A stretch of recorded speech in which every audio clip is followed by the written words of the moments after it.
అనంతపురం జిల్లా శింకనమల ఎమ్మెల్యే జొన్నలగడ్డ పద్మావతి స్వరం మార్చారు. ఫేస్బుక్ లైవ్ లో జగన్ ప్రభుత్వం హయాంలో ఎస్సీలకే ఎందుకు అంత అన్యాయం జరుగుతోందని ప్రశ్నించిన ఆమె తాను తమ పార్టీ అధినేతకు వ్యతిరేకంగా విమర్శలు చేయలేదంటూ మరో వీడియో రిలీజ్ చేశారు. తన కోపం అధికారులపైనే తప్ప పార్టీ అధినేతపై కాదన్నారు. ఇంతకీ ఆమె ఉదయం ఏమన్నారు, రాత్రి ఏమన్నారో చూద్దాం. అందరూ నాతో ఉంటారనుకుంటున్నా. I need all your strength. మనం ఫైట్ చేద్దాం, వాటర్ కోసం ఫైట్ చేద్దాం.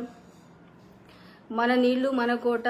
మన కాలం మీద వెళ్ళేటప్పుడు నేను కేవలం వారం రోజులు అడిగాను. వారం రోజులు ముకుందాపురం చెరువుకి నీళ్ళు ఇవ్వాలి, పిఏబిఆర్ రైట్ కెనాల్ నుంచి కొన్ని నీళ్ళు వదలండి అని అడిగాను. అది కూడా పెద్ద పాపం, నేరం అయిపోయింది ఈరోజు. సో వాటర్ కోసం ఫైట్ చేసే ఎమ్మెల్యేస్ అంటే వీళ్ళకి చాలా చిన్న చూపు. అది కూడా ముఖ్యంగా ఎస్సీ ఫీమేల్ ఎమ్మెల్యే మాట్లాడకూడదు దీని మీద. ఇలాంటివన్నీ విని ఇంకా విసిగిపోయాను. So this is the right time, we have to fight. ఈరోజు కుప్పం వెళ్తున్నా నీళ్ళు. కుప్పం వెళ్తున్నప్పుడు మనం కుప్పం కాదు, మన కాలం మీద వెళ్ళినప్పుడు మనం ఒక వారం రోజులు అడిగితే కూడా ఇవ్వనంత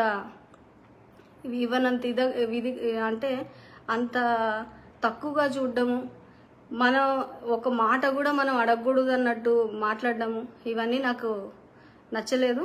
కాబట్టి మనమందరం కలిసి వాటర్ కోసం ఫైట్ చేద్దాం, అందరం కలిసికట్టుగా ఉండాలని చెప్పి నేను కోరుకుంటా ఉన్నా.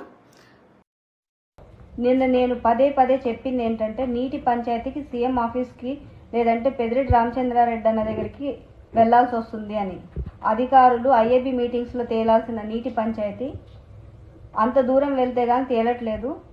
ఇలా నీళ్లు అధికారికంగా రావాల్సింది రాకుండా నా ముందు పాలించిన ఎమ్మెల్యేలు వదిలేశారని, అంటే మా నియోజకవర్గంలో పాలించిన ఎమ్మెల్యేలు వదిలేశారని అధికారులు వాళ్ళ మాటలతో వాళ్లే చెప్పారు. అంటే వాళ్ళు అడగలేదు కాబట్టి నేను అడగకూడదన్న ఉద్దేశంతో మాట్లాడారు. ఈరోజు సీఎం ఆఫీస్కి వెళ్తే నీళ్ళు వస్తున్నాయంటే అర్థం ఏంటి? జగనన్న ఇస్తేనే కదా నీళ్ళు వస్తున్నాయని అర్థం. జగనన్నకి వ్యతిరేకం ఎక్కడుంది ఇక్కడ? నా ఆవేదనంతా అధికారుల మీద, అలాగే అధికారులపైన ఒత్తిళ్లు తెచ్చేవారి మీద, మరి మాకు నీళ్ళు రాకుండా ఆపేవారి మీద, అంతే తప్ప